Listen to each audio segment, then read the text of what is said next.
alaikum warahmatullahi ta'ala barakatuhu. Barkamu da sake sauraro ku a yau a wannan sabon bidiyo.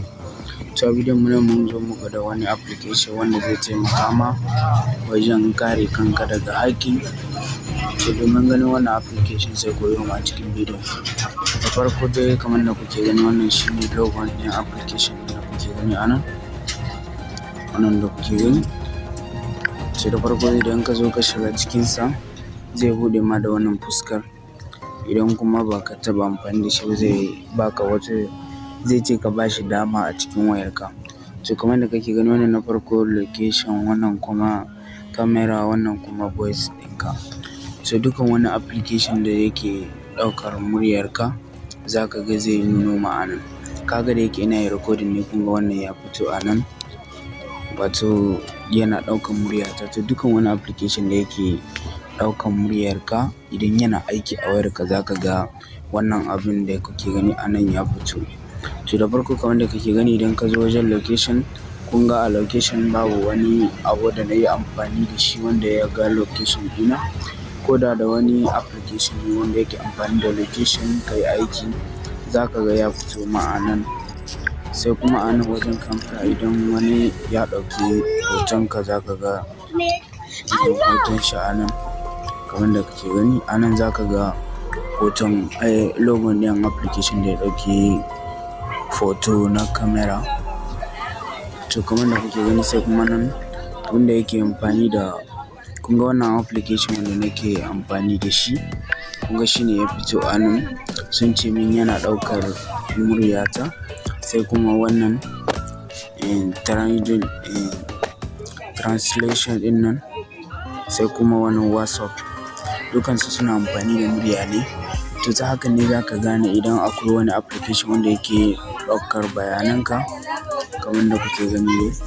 Idan ma wani application misali bara mu zo mu gwada da, bara mu zo mu shiga Instagram.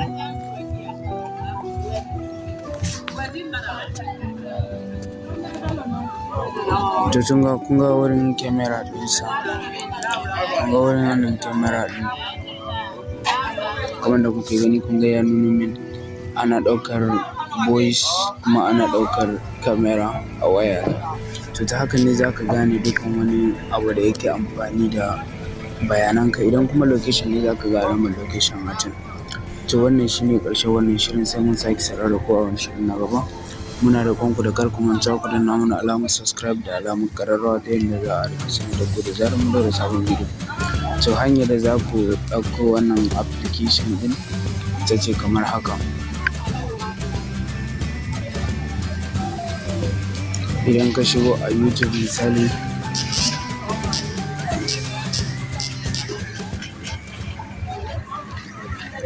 bayan ka zo a YouTube kana kallon, bara ya buɗe.